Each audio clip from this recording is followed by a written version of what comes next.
আজ সকালে ঘুম থেকে উঠে হঠাৎই ঠিক করলাম আমরা সবাই হায়দ্রাবাদের জুতে যাব। তো দেখো হায়দ্রাবাদের এই জুতে আমরা চলে এসেছি। আর ফার্স্টেই আমরা কিছু পাখির যেখানে সেন্টার ছিল পাখির জায়গাগুলোতে গেলাম, বিকজ আমার পাখি দেখতে ভীষণ ভালো লাগে। স্পেশালি সুন্দর সুন্দর যদি কালারফুল ওই ম্যাকাও অ্যান্ড অল ওই পাখিগুলো হয়। তারপরে আমরা দুপুরে যেহেতু লাঞ্চ করে বেরোয়নি, অনলি ব্রেকফাস্ট করেছি, সঙ্গে সঙ্গে চলে এলাম খাবার খেতে। বাট খাবারগুলো খুব বাজে ছিল, আমি খেতে পারিনি। তারপরে চলে গেলাম এইখানে কিছু এই হনুমান টনুমানও ছিল। আমি আমার বরকে রাগাচ্ছিলাম যে দেখ ওটা তুই। তারপরে এত প্রিটিয়েস্ট এই পিককগুলোকে দেখতে পেয়েছি হোয়াইট কালারের। আর ওখানে একটা জঙ্গল সাফারি হয় যেখানে সমস্ত পশু পাখিরা খোলামেলাই মোটামুটি থাকে। তো এরকমভাবে আমরা একটা বাস বুক করেছিলাম ছোটো মতো, যেখানে জঙ্গল সাফারি করেছিলাম। আর সেখানেই আমরা এই বাঘটাকে দেখতে পাই।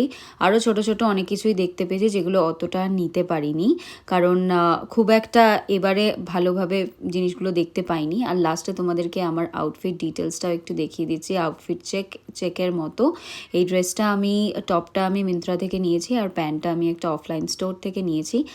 আর এভাবেই দিনটা আজকে খুব ভালোভাবে কাটলো, সবাই মিলে বেশ সুন্দর একটা সানডে কাটলো। আর দেখা হচ্ছে খুব তাড়াতাড়ি নেক্সট শর্টসে। বাই।